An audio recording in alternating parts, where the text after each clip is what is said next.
मन को खाली करना है। बर्तन खाली रहता है, उसके बाद उसी में गंगा जल अटता है। जैसे हम लोग देखते हैं, पहले से ही बर्तन अगर भरा हुआ है और गंगा जी के पास जाते हैं तो गंगा जी का पानी उसमें नहीं अटता है, क्योंकि पहले से ही बर्तन भरा हुआ है। इसलिए यह पानी को जब तक हम लोग साफ नहीं करेंगे, बर्तन खाली नहीं करेंगे, तब तक यह पानी नहीं हटेगा। इसलिए हृदय को खोल करके गुरु महाराज जी के जय जयकार बुलंद आवाज में करें। बोलिए श्री सद्गुरु महाराज की जय। श्री सद्गुरु महाराज की जय। श्री सद्गुरु महाराज की जय। अखंड मंडलाकारं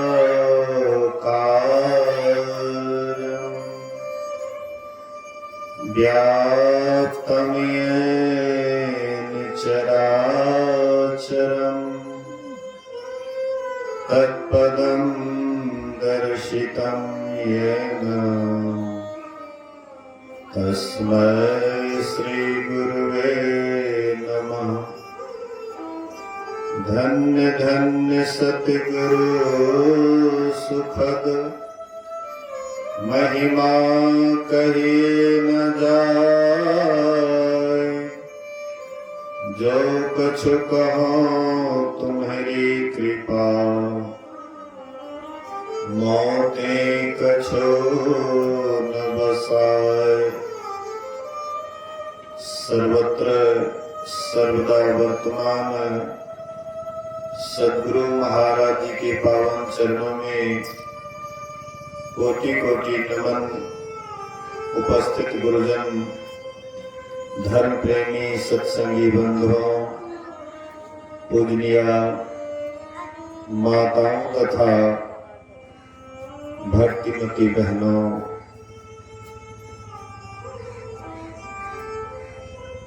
त्रिदिवसीय संतमत सत्संग का आज तीसरा दिन प्रथम पाली सत्संग में उपस्थित हैं।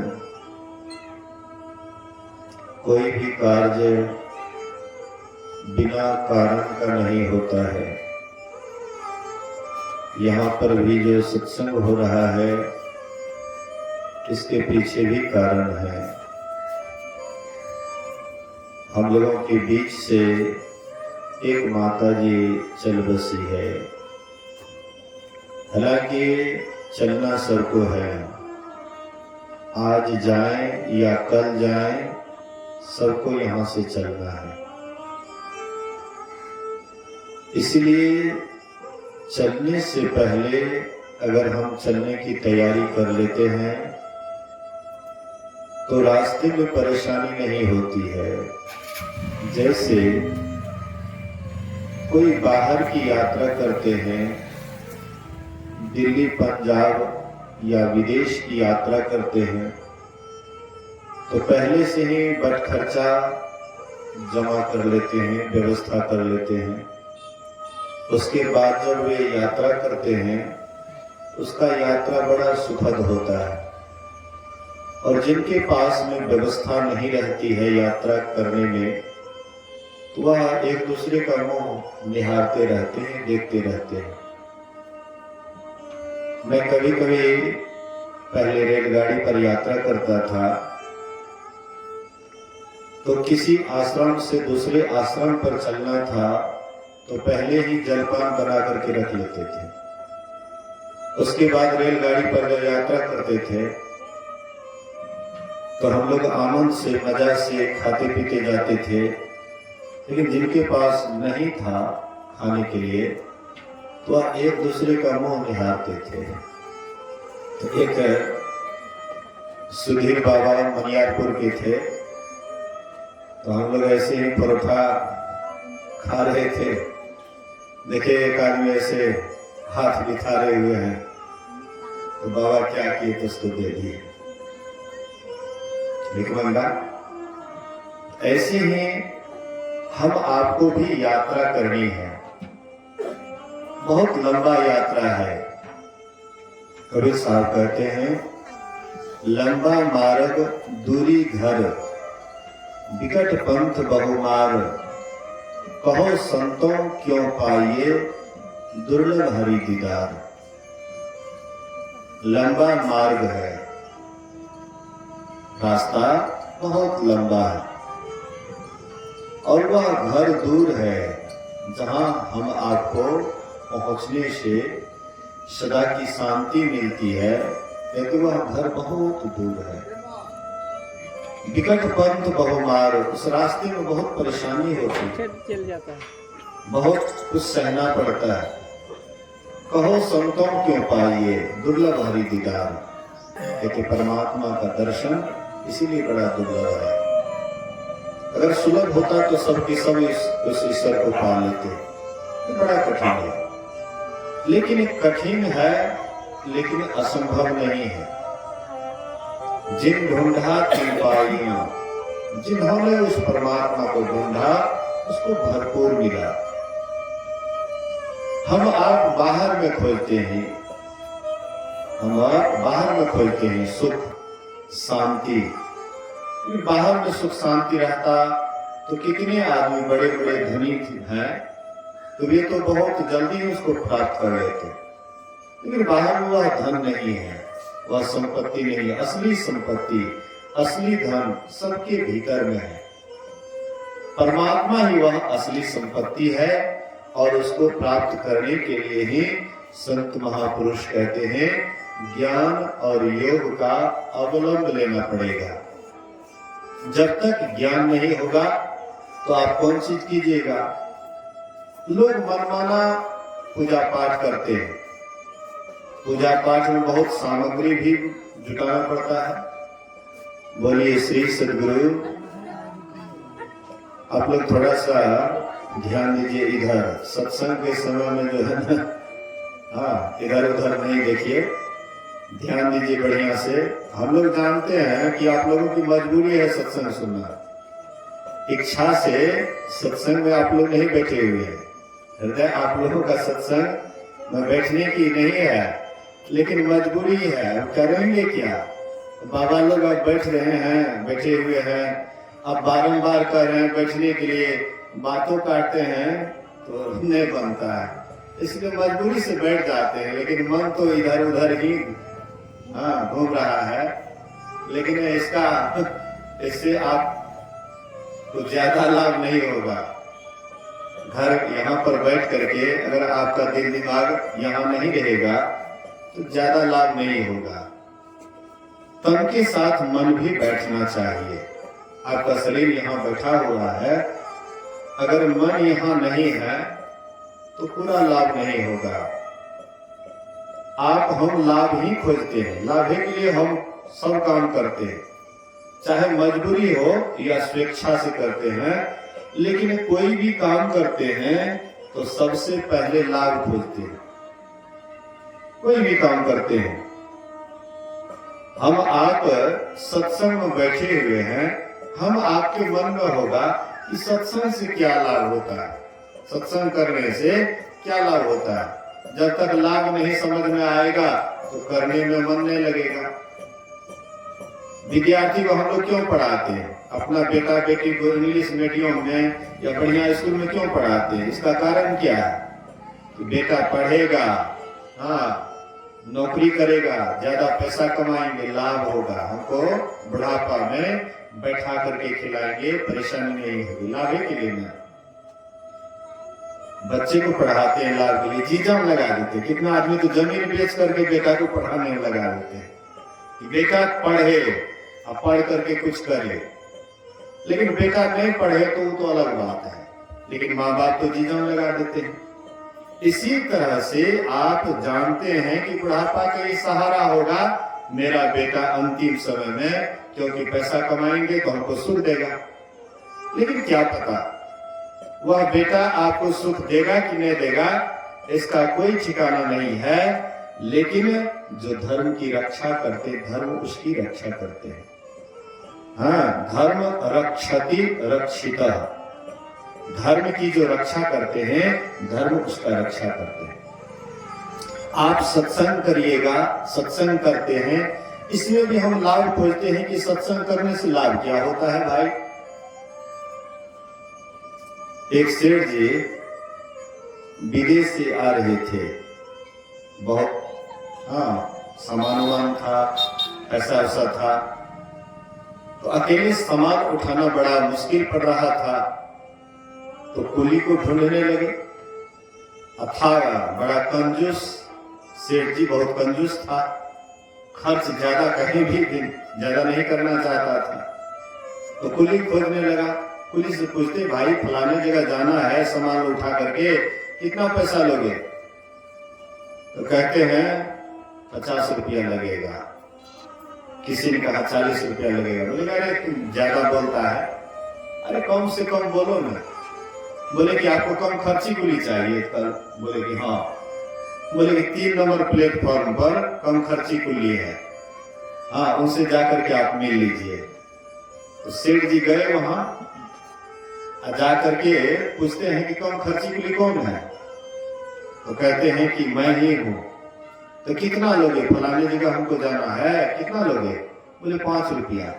बोले कि वाह, कहाँ 50 रुपया और कहाँ 5 रुपया? चलो मेरा सामान उठाओ और चलो लेकर के। सामान उठाए और लेकर के जब चलने लगे, एकांत हुआ, तो कुली कहते हैं कि सेठ जी मेरा एक पर्सनल नियम है। बोले क्या तुम्हारा पर्सनल नियम है? कहते हैं मैं जिसका सामान उठाता हूं उसको सत्संग सुनाता हूं। अरे भाई, हमको सत्संग फत्संग से कोई मतलब नहीं है। जैसे यहाँ पर कुछ लोग बैठे हुए हैं, उसको भी मतलब नहीं, मजबूरी है। सेठ जी कहते हैं हमको सत्संग फत्संग से कोई मतलब नहीं है, हाँ हमको सत्संग से कोई मतलब नहीं है। तो कुली कहते हैं हमको भी सामान उठाने से कोई मतलब नहीं, नहीं सत्संग सुनिएगा तो सामान यहाँ रख देंगे, हम चले जाएंगे। बोले कौन? कुली के फेरे में पड़ गए। इससे बढ़िया तो 50 रुपया वाला था कि सत्संग तो कम से कम नहीं सुनना पड़ता, पैसा लग जाता अधिक, सत्संग सुनना नहीं पड़ता। ये तो अब मजबूरी है, अब सामान यहाँ छोड़ करके जाएंगे, कोई सामान उठा लेगा। कहते भाई देखो, हम सत्संग सुनेंगे तो नहीं, लेकिन सुन देंगे। बोलिए श्री सद्गुरु, सत्संग सुनेंगे नहीं लेकिन सुन देंगे। है तो वही सही, नहीं सुनिए, सुन ही दीजिए। जैसे बच्चा को आप पढ़ाते हैं तो बच्चा कहते हैं पढ़ेंगे नहीं, पढ़ देते हैं, तो वह बच्चा कभी भी आगे नहीं बढ़ पाएगा और कभी आगे नहीं बढ़ेगा। जो पढ़ देंगे वो कभी नहीं पढ़ पाएगा, लेकिन जो विद्यार्थी पढ़ेंगे कि हमको पढ़ना है, हाँ तन मन धन से पढ़ना है, तो वह विद्यार्थी कुछ करके दिखाएगा। तो ऐसे ही सेठ जी कहते हैं सत्संग सुनेंगे तो नहीं लेकिन सुन देंगे, तो चलो वही सही।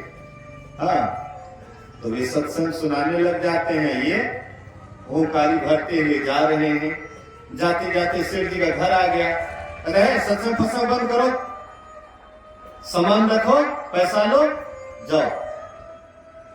तो सामान रख दिए, पैसा दिए उसको, पैसा ले करके अब कुछ दूर जब गए, कहते सेठ जी सत्संग सुनाने के लिए एक बात भूल गए। हाँ एक बात भूल गए। सेठ जी कहते हैं कि भर रास्ता मेरा माथा चाटता रहा, अब क्या सुनाने के लिए भूल गया? बोले सेठ जी मैं 6ठा रोज मर जाऊंगा। कहते कैसा आदमी है, जाते जाते अशुभ बोलता है। हाँ ठीक है कोई बात नहीं, कोई बात नहीं, जाओ जाओ भले मर जाना। फिर कुछ दूर आगे गए, कहते सेठ जी एक बात और भूल गए।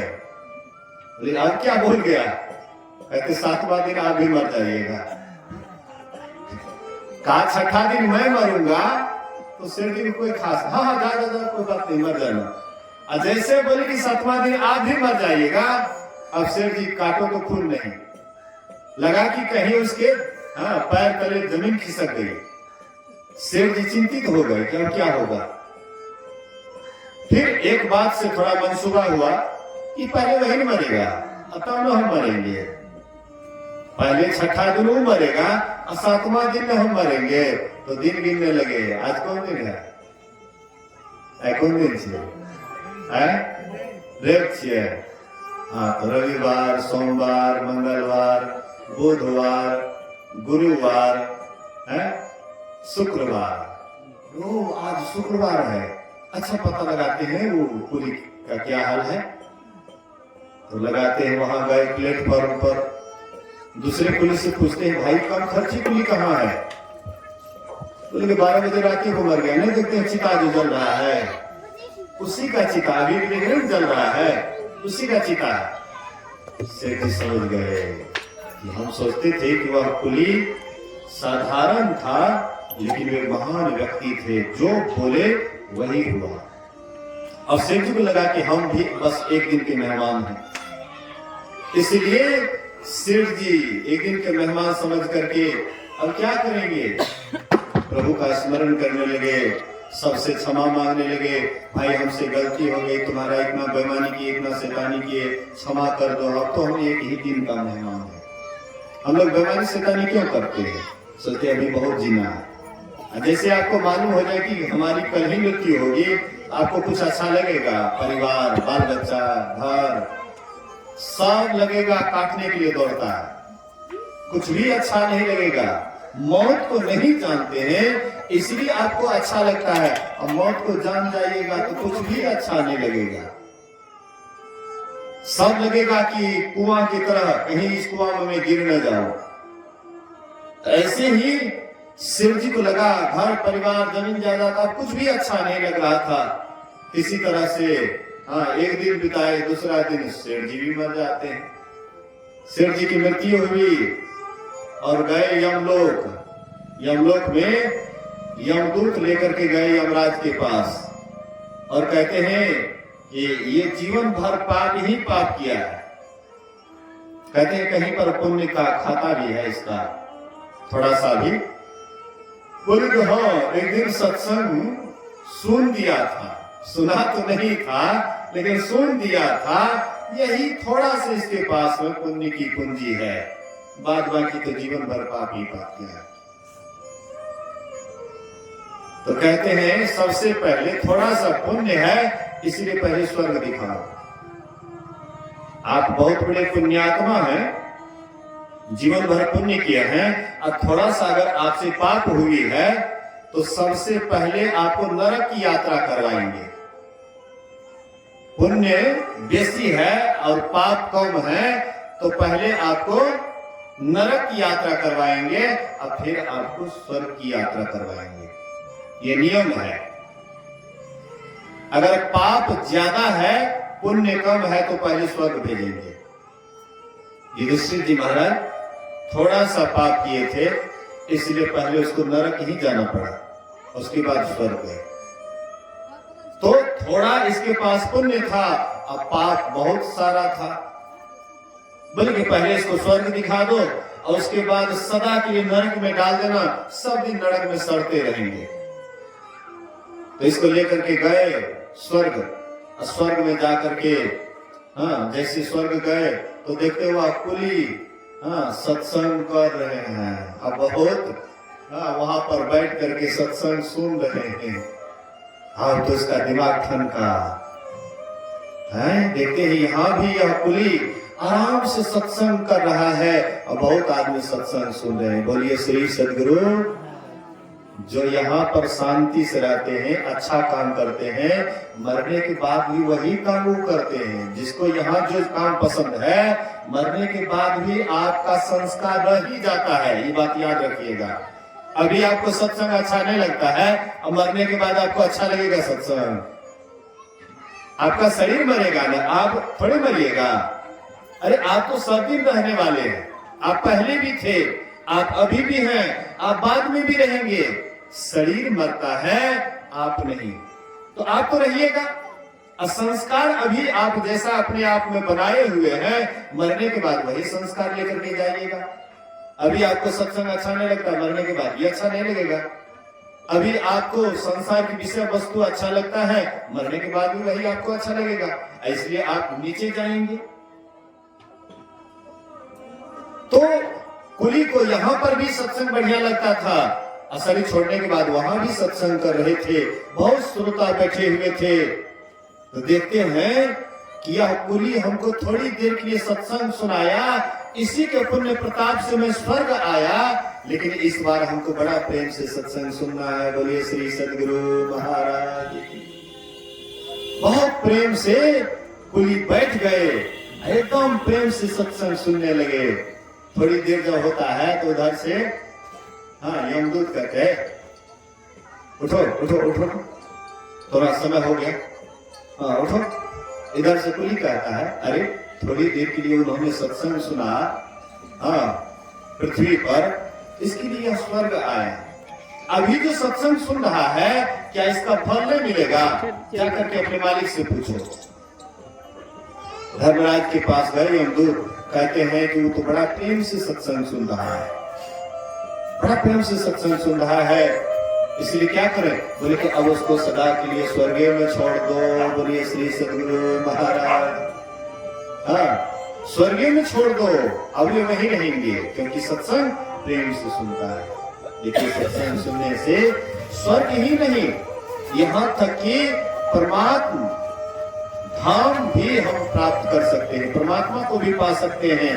सत्संग इतना पावन है, इसलिए ज्ञान की आवश्यकता है। लेकिन ज्ञान अकेले काफी नहीं है, ज्ञान के साथ ध्यान भी चाहिए, योग भी चाहिए। भगवान बुद्ध कहते हैं, ज्ञान बिना ध्यान नहीं, ध्यान बिना ज्ञान नहीं। जो ज्ञान और ध्यान दोनों को रखते हैं, निर्वाण के समीप है। निर्वाण कहते हैं मुक्ति को, मोक्ष को, छुटकारा को। अच्छा बोलिए, छुट्टी सब आदमी चाहते कि नहीं चाहते? बोलिए श्री सद्गुरु। छुट्टी सब आदमी पसंद करते हैं कि नहीं करते हैं? आप लोगों के मन में होगा कि कितना देर से सत्संग हो रहा है, कितना देर से बैठे हुए हैं, गोड़ हाथ दुखाने लगा है, अब बाबा अभी भी सत्संग समाप्त नहीं करते हैं। ना होता होगा जरूर, ज्यादा देर बैठ गए तो होता होगा। मैं भी ज्यादा देर बैठता, लेकिन मेरी मजबूरी है, नहीं तो जब से स्तुति विनती होता और आरती तक मैं भी आप लोगों के बीच बैठा रहता। मजबूर हूं, मजबूरी बस, मैं बाद में आता हूं, नहीं तो इसके लिए ये कोई जरूरी नहीं कि बाद में ही आता। स्तुति में बैठता एक अलग आनंद आता है। तो सब आदमी छुट्टी चाहते हैं। जैसे मान लीजिए किसान कटनी का समय आ गया, सोचते हैं जल्दी जल्दी धान काट करके तैयारी कर लें, जितना खाने योग्य रख लें, उसके बाद इसको बेच लें, छुट्टी हो जाएगी। छुट्टी चाहते हैं। उसके बाद जल्दी जल्दी खेत को तैयारी भी करना है, तैयारी करके बौग भी करना है, ताकि छुट्टी हो जाएगी। लेकिन छुट्टी हो जाएगी, बौग करिएगा तो फिर उसको पटाना भी है गेहूं को कि नहीं? गेहूं को पटाने के बाद फिर उसमें खाद भी डालना है, फिर देखरेख भी करना है, अब फिर जब पक जाएगा तो काटना भी है। मतलब जैसे हम आप सोचते हैं छोटी छोटी बात में छुट्टी, कोई दफ्तर में जाता है नौकरी करने के लिए, उसके मन में भी होता है कि जब समय पूरेगा तो छुट्टी हो जाएगी। सबके मन में छुट्टी की कामना होती है। विद्यार्थी जाते हैं स्कूल, उसके मन में होता है कि सर जी जल्दी छुट्टी कर दे, ताकि हम लोग जाएंगे घर पर, खेलेंगे धूपेंगे, न भूख लग गई है, भोजन करेंगे। विद्यार्थी के मन में होता है न। ऐसे ही एक जगह ऐसे स्कूल चल रहा था, अंतिम समय का क्लास चल रहा था, और क्लास का विषय था ललित कला। तो ललित कला के सर जी आए और उसके बाद सभी विद्यार्थी से कहते हैं कि देखो भाई, सब आदमी जिसको जो चित्र पसंद हो अपना अपना चित्र बना करके दिखाओ, जिनको जो चित्र पसंद हो वह बना करके दिखाओ। तो जो विद्यार्थी को जो चित्र पसंद हुआ बना करके दिखाने लगे। लेकिन एक विद्यार्थी कोई चित्र नहीं बना करके खाली कॉपी लेगा करके वहां पर धर दिए, तो मास्टर साहब चेकिंग करने लगे थे, ये किसका है, ये किसका है, ये किसका है, सब अपना अपना बताने लगे, ये मेरा है, ये मेरा है। सादा कॉपी वाला से पूछते ये किसका है, बोले कि सर मेरा है। तो तुमको कोई चित्र पसंद नहीं हुआ, बोले कि हाँ पसंद तो हुआ लेकिन उसका चित्र नहीं बनता है। तो बोले कि कौन सा चित्र तुमको पसंद है, बोले कि हमको छुट्टी पसंद है। अब छुट्टी का चित्र कैसे बनाएंगे, ये हमारे दिमाग में आता ही नहीं कि छुट्टी का चित्र कैसे बनाओ, हमको छुट्टी पसंद है। मतलब छुट्टी सब आदमी पसंद करते हैं, लेकिन ये सब जो छुट्टियां हैं, हाँ थोड़ी देर के लिए छुट्टी, ये सब छुट्टी से छुट्टी नहीं होती है, फिर यह काम करना पड़ता है।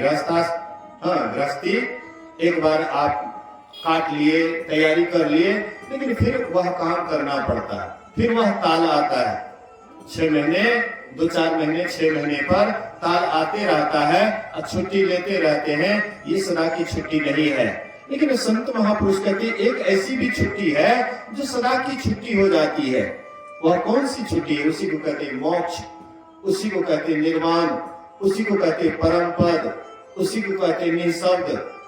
और वह निःशब्द परम पद कैसे होगा, महापुरुष कहते इसके लिए ध्यान करने की आवश्यकता है, अंदर चलने की आवश्यकता है। अगर अंदर चलिएगा, भीतर चलिएगा, और भीतर जा करके अगर आप अपना शरीर छोड़िएगा तो तब आपको 84 में भटकना नहीं पड़ेगा। अंदर वाला रास्ता को देख करके अगर आप शरीर छोड़िएगा तो फिर भटकना नहीं पड़ेगा। कबीर साहब कहते हैं नदी किनारे घर किया, कर्जा करी करी खाए, और कर्जदार जब मांगन आवे तो घुसक नदी में जाए। कहते हैं नदी किनारे में घर कर लिए हैं, घर बना लिए हैं, और कर्जा करके खा रहे हैं। लहना तगादा कर्जा करके खा रहे हैं, और कर्जा मांगने वाला जब आपके पास आया तो घुसक नदी में जाए, आप नदी में घुस गए। तो कौन सी नदी है, जहां कर्जा मांगने वाला आएगा तो आप घुस जाइएगा, कोसी नदी। मान लीजिए किसी का आप सुदी पर ले लिए रुपया, पैसा लिए, और आप नदी किनारे में घर कर लिए हैं, घर बना लिए हैं, कर्जा करके दूसरे से ले करके खा रहे हैं। और उसके बाद जब मांगने वाला आएगा तो आप क्या करिएगा, वही नदी में घुस जाइएगा, कब तक घुस करके रहिएगा, कितना देर तक उसमें रहिएगा, फिर बाहर तो निकलिएगा। लेकिन महापुरुष कहते एक ऐसी भी नदी है जहां जाने के बाद पता भी नहीं लगता है कि ये किधर चला गया। जाता जोगी तिनों नहीं पावा। योगी लोग जब शरीर छोड़ते हैं तो देवता को भी पता नहीं लगता है, यमदूत को भी पता नहीं लगता है कि ये कहां चला गया, किधर चला गया। तो वह कौन जगह है, वह कौन सा रास्ता है, ये आंख का दो आंख देखते हैं ना, 2 आंख देखते हैं, ये से 2 धाराएं निकलती है। एक और धारा है जो तीसरा नेत्र है, वहां से भी धारा निकलती है। दोनों आंखों के मध्य में एक और आंख है जिसको शिव नेत्र कहते हैं, 10वें द्वार कहते हैं। और वहां जाकर के अगर कोई शरीर छोड़ता है तो भगवान कृष्ण कहते हैं वह मेरे परम पद को पाता है, परम गति को पाता है, अर्थात वे शांति को पाते हैं। कहते हैं प्रयाण काले मनसा चलेन, भक्तिया युक्त योग बलेन चैव, भ्रुवोर मध्य प्राण मावेश सम्यक, स्वतम परम पुरुष मुपैति दिव्यम। कहते हैं शरीर छोड़ते समय, जब अंतिम समय आता है, शरीर छोड़ने की बारी आती है, तो उस समय में कहते हैं भ्रिकुटी के बीच में प्राण को स्थापित करके, दोनों आंखों के बीच में मध्य में प्राण को स्थापित करके जब हम शरीर छोड़ते हैं तो भगवान कृष्ण कहते हैं मेरे परम शांति को पाता है। जो काम हम बराबर करते हैं वह काम का आदत पड़ जाता है, हिस्सक लग जाता है। अगर हम चोरी करते हैं बराबर तो चोरी मरते समय में चोरी वाला बात याद आता है, चोरी का ही याद आता है। जो काम आप अधिक मन लगाइएगा वही मरते समय में याद आता है। एक चोर मतलब रामेश्वर बाबा एक हैं, उनके कुटिया पर आए थे। हाँ, कुछ चोर शाम के समय में आए, बोले कि बाबा हम लोग बहुत दूर से आ रहे हैं, तो रात में यहीं रहना चाहते हैं। बाबा बोले कि ठीक है। भोजन वोजन किए आश्रम पर, और उसके बाद जो है एक मचान था, वहां पर उसको बोल दिए रहने के लिए, सोने के लिए। तो वह रात में सोता है। अब भिनसर में बाबा जगते हैं ध्यान करने के लिए। वह उस चोर में से एक चोर सपना रहा था, भागो भागो भागो पुलिस आ गया, भागो भागो पुलिस आ गया, हाँ पुलिस पकड़ लेगा, भागो भागो। मतलब तो बाबा सुन रहे थे। बाबा कहते हैं अरे अरे कहाँ पुलिस आया जी, हाँ किसको कह रहे हो भागो भागो। तो कहते हैं बाबा आपसे झूठ क्या बोले, हम लोग प्लान बना करके आए थे कि रात में बाबा के यहीं पर ठहरेंगे, अब 12 बजे रात को जाएंगे चोरी करने के लिए, लेकिन आश्रम का अन्न खाए ना, आलस आ गया, सो गए तो अब भिनसर हो गया इसलिए हम लोग सपना रहे थे, भागो भागो भागो पुलिस आया। बाबा हम लोग चोर हैं, बाबा क्षमा कर दीजिए। तो आज से चोरियों करेगा? बोले बाबा चोरी नहीं करेंगे। अच्छा ठीक है जाओ। हाँ, मतलब आप जो काम कीजिएगा मरते समय में भी वही याद आता है। आप सपना में देखिएगा कि जो काम आप भर दिन ज्यादा करते हैं, जिसमें ज्यादा दिमाग लगाते हैं, तो सपना में भी वही बात याद आता है। तो जैसे आप जीवन मतलब भर दिन जो काम करते हैं, जिसमें ज्यादा दिमाग लगाते हैं, बहुत आदमी डरावना सपना क्यों देखते हैं, डर जाते हैं भूत प्रेत या और चीज का। दिन में वह उसी पर चिंतन करते हैं, या कहीं डर गए हैं, वो भीतर से डरा हुआ है, भीतर से जो डरा हुआ है, तो वे जब सोते हैं तो वही डर उसके भीतर तक प्रवेश कर जाता है, और जब वे सपनाते हैं तो वही डर वही भय। मतलब सपना आपका जैसे होता है, आप समझ जाइए कि मरते समय में भी शायद वही बात आपको याद आएंगे, और उसी के अनुसार आपको जीवन मिलेगा। अगर आप मरते समय में परमात्मा का स्मरण करते हुए मर रहे हैं, हाँ परमात्मा को याद करते हुए मर रहे हैं, तब आपकी दुर्गति नहीं होगी।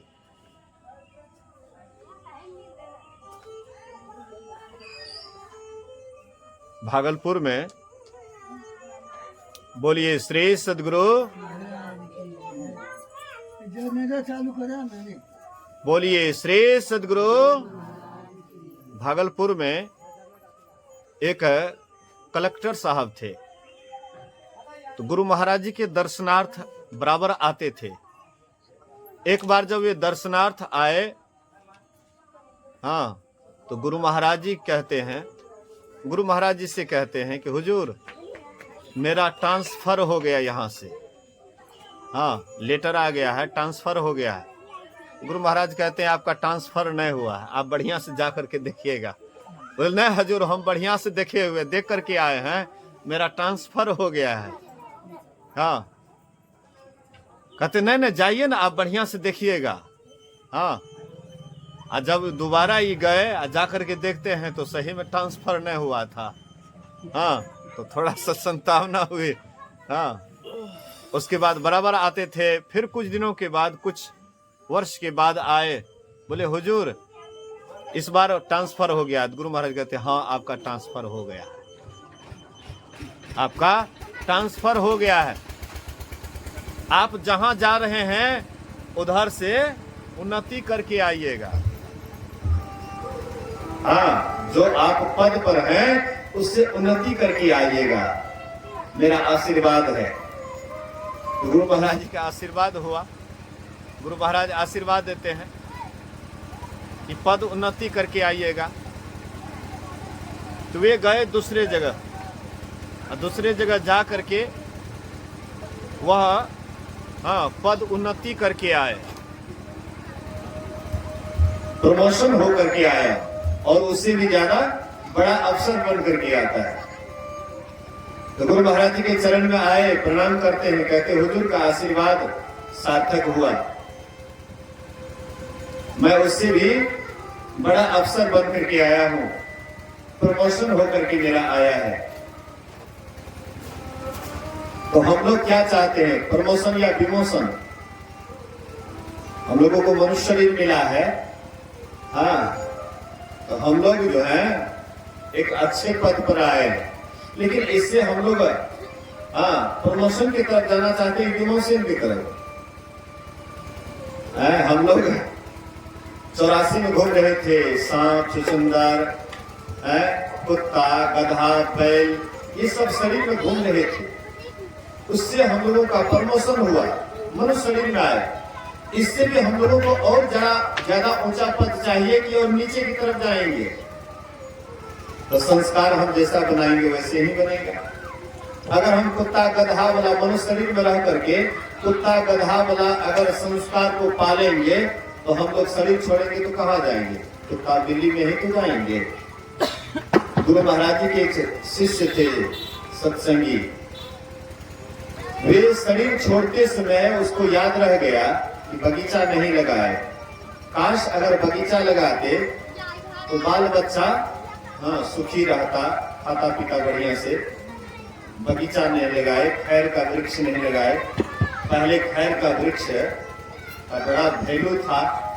आजकल तो लोग सोचते हैं कि कितना लकड़ी वाला घर बनाएंगे, चलो मकान ही बना लेते हैं। लेकिन उस समय में खैर वृक्ष का विशेष महत्व था। कहते खैर वृक्ष नहीं लगाए, वही याद में उसका शरीर छूट गया। 4-5 साल के बाद उनकी पुण्यतिथि पर उनके लड़के लोग गुरु महाराज को मंगाया। तो गुरु महाराज जी सुबह का सत्संग करते हैं और उसके बाद घूमने के लिए उसके बाड़ी की तरफ गए। एक पतला सा खैर का वृक्ष था, उसको गुरु महाराज जी पकड़ लेते हैं और रोने लग जाते हैं, आंख से आंसू बहने लग जाता है। उनके लड़के लोग आए, कहते गुरुदेव क्या हम लोगों से क्या गलती हो गई, आप क्यों रो रहे हैं?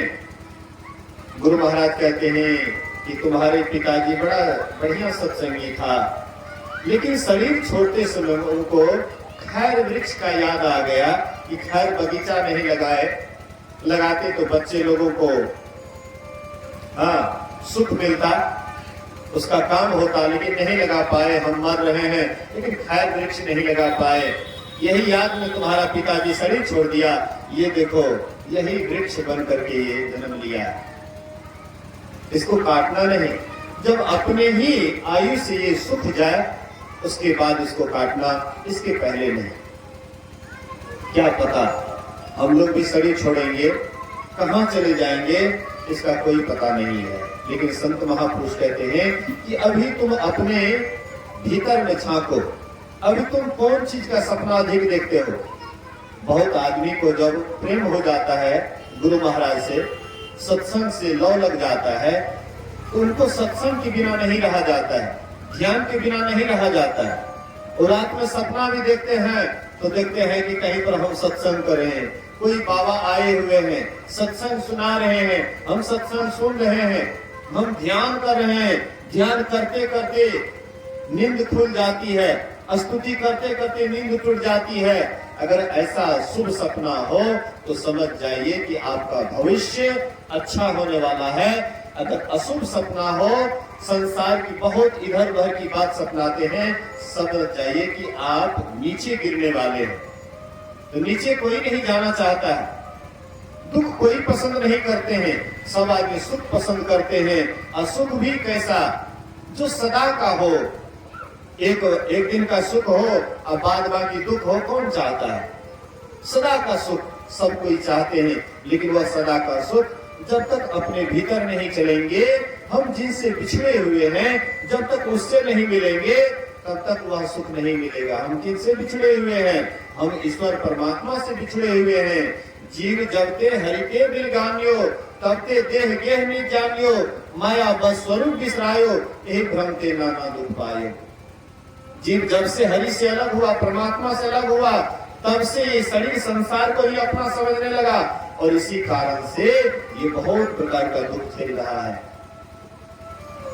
इसलिए हम कौन है? ईश्वर अंश जीव अविनाशी, अचेतन अमल सहज सुख राशि, लेकिन सो माया बस भयउ गोसाई, बंधे कीर मरकट की नाई। इसलिए हम लोग अगर अपना उन्नति चाहते हैं तो हम आपको अपने अंदर चलना